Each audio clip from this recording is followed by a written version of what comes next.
ଢେଙ୍କାନାଳ ଜିଲ୍ଲା ପ୍ରଶାସନ ପକ୍ଷରୁ ଆଦି କର୍ମଯୋଗୀ ଅଭିଯାନ ଓ ତାଲିମ ଶିବିର ଅନୁଷ୍ଠିତ ହୋଇଯାଇଛି।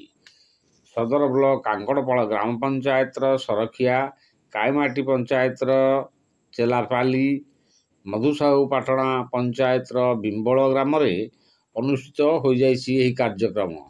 ଏହି ଶିବିରରେ ବ୍ଲକ ପ୍ରଶିକ୍ଷକ ଭାବେ ନ୍ୟୁ ଇଣ୍ଡିଆ ଅନୁଷ୍ଠାନର ସମ୍ପାଦକ ଶେଷଦେବ ରାଉତ ତାଲିମ ପ୍ରଦାନ କରିଥିଲେ। ଉକ୍ତ ଶିବିରରେ ସରପଞ୍ଚ, ପଞ୍ଚାୟତ ନିର୍ବାହୀ ଅଧିକାରୀ, ଶିକ୍ଷକ, ଆଶାକର୍ମୀ, ଅଙ୍ଗନବାଡ଼ି, ଏସ୍ଏଚ୍ଜି ମହିଳା ଓ ଗ୍ରାମବାସୀମାନେ ଅଂଶଗ୍ରହଣ କରି ଏହି ତାଲିମ ପ୍ରଶିକ୍ଷଣ ନେଇଥିଲେ।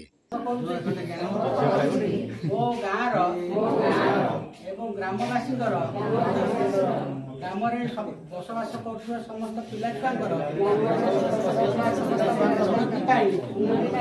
ମାସକୁ ମାସ ଥରେ ଲେଖେ ଏଠାରେ ବୈଠକ କରି ଗ୍ରାମର ଉନ୍ନତି ପାଇଁ କାର୍ଯ୍ୟ କରୁଛି। ଢେଙ୍କାନାଳ ଜିଲ୍ଲାରୁ ଶୁଭମ ପାଣିକ ରିପୋର୍ଟ, ନ୍ୟୁଜ୍ ପ୍ଲସ୍ ଓଡ଼ିଆ।